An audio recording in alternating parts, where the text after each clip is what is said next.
मैं भी आज सरकार से बात करूंगा और कल भी बात करूंगा शांतिपूर्ण तरीके से। आप अपना जो भी अनिश्चितकालीन आंदोलन रखा है तो जल्दी आपको सफलता मिलेगी। हम सब आपके साथ हैं, हम सब आपकी चिंता करें, हमारा समर्थन है। जो लगातार 40 दिन से ज्यादा का समय हो गया, 24 अप्रैल से शुरुआत करी, अप्रैल का महीना गया आपका आदेश ज्यादा, और पूरी मई गर्मी के अंदर पूरे राजस्थान के नौजवानों ने आंदोलन किया और आक्रोश रैली के समय देश को दिखा दिया कि राजस्थान का जवान इस बार बदलाव करेगा, वो कतई सहन नहीं करेगा जितने कांग्रेस बीजेपी मिलकर इस राजस्थान को लूट रहे। 70 साल से जो लूट इन दोनों पार्टियों ने की, किस तरह किसान हाथ तकलीफ के अंदर है, किस तरह जवान तकलीफ के अंदर है, किस तरह बेरोजगार है, किस तरह हमारी महिला, किस तरह बेटियां, किस तरह के हालात यहाँ पे बन गए। हर कोई आंदोलन की राह पे और पूरा राजस्थान आंदोलन की राह पे चल पड़ा। न पानी है, न बिजली है, न सड़क है, स्कूल है और न कोई रोजगार है राजस्थान के अंदर। और कानून का राज नहीं, भारी भ्रष्टाचार राजस्थान के अंदर हो रहा है। और पेपर लीक की घटनाओं से इस राजस्थान के माथे पर जो कलंक लगाया, निश्चित रूप से राष्ट्रीय लोकतांत्रिक पार्टी और सारे जवान मिलकर इस कलंक को धोएंगे। तमाम पेपर माफिया, पेपर लीक के आरोपी, तमाम वो नेता अधिकारी सब जेल के अंदर होंगे, सब सलाखों के पीछे होंगे।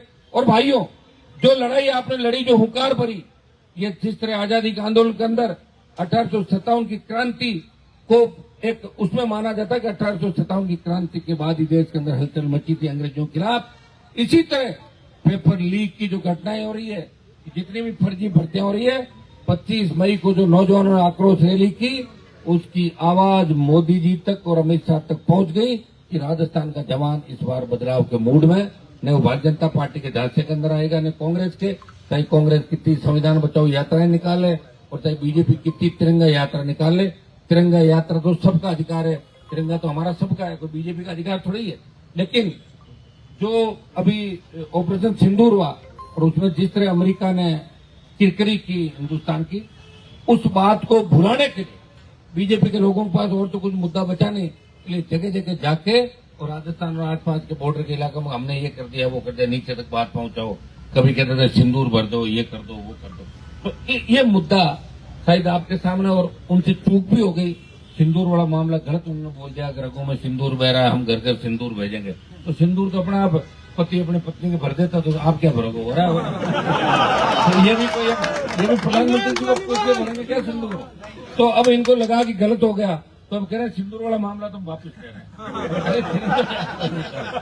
तो इनका कोई पता नहीं। भाई प्रधानमंत्री जी के मैं पास रहा हूं, मुझे पता है कि उनको पॉपुलरिटी कैसे मिले।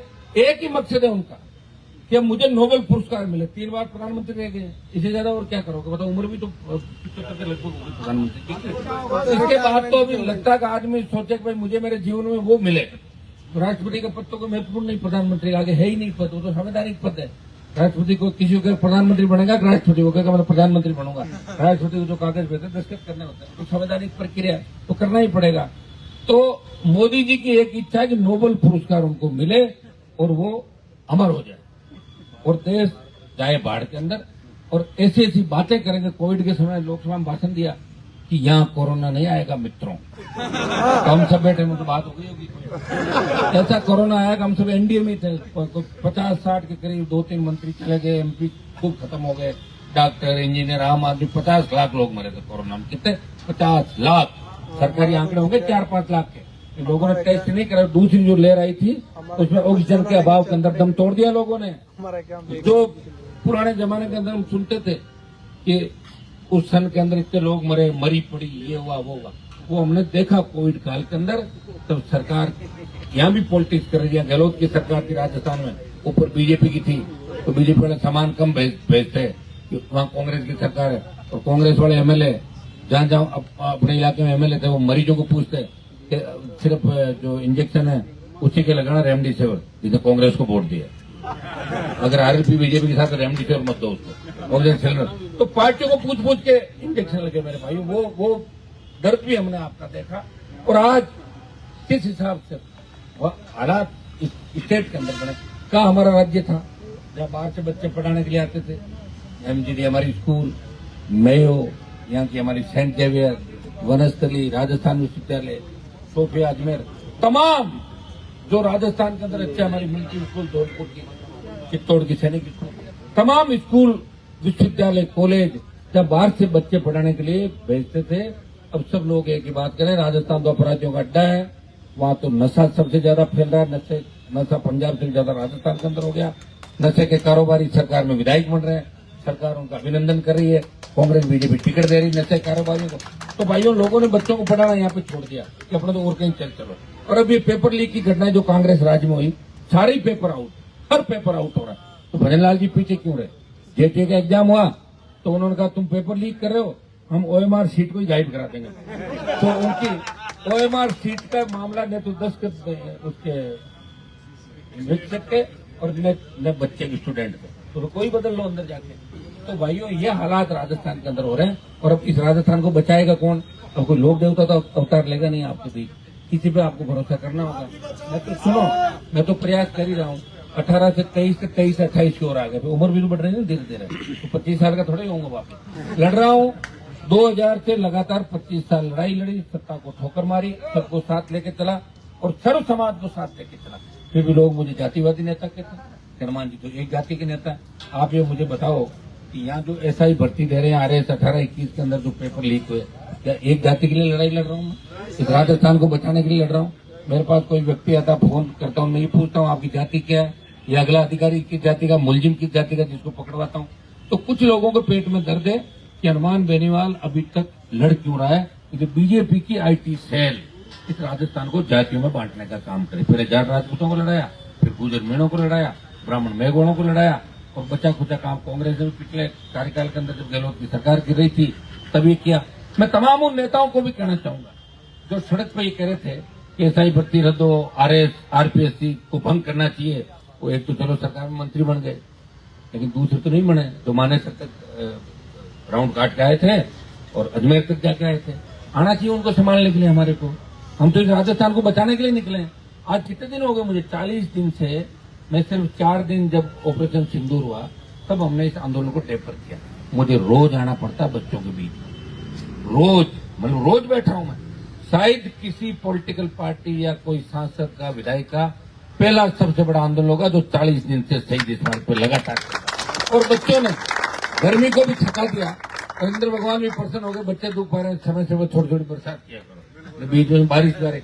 हम तो आंधी बारिश के अंदर भी एक दिन चल रहे थे, आज भी बारिश है। आप सब लोग खड़े हो, भीग रहे हो, किसके लिए? ये ऐसा ही अभ्यर्थी और RS वाले तो कम होंगे, बच्चे राजस्थान को बचाने वाले ज्यादा है। तो मैं आपको इतना ही विश्वास दिलाता हूँ, हम मिलकर इस राजस्थान को बचाएंगे, सब मिलकर लड़ेंगे, संघर्ष करेंगे। मीडिया के साथियों का धन्यवाद कि लगातार वो हमें समर्थन कर रहे हैं और तमाम मुद्दों पे। और हमारे टैक्सी यूनियन का जो आज ओला उबेर का भी अनिश्चितकालीन जो हड़ताल पे, इनको भी RLP की तरफ से समर्थन करेंगे। इनका हक, अधिकार इनको मिले। हम आपके साथ हैं, आप चिंता नहीं करें, सरकार आपसे बात भी करेगी।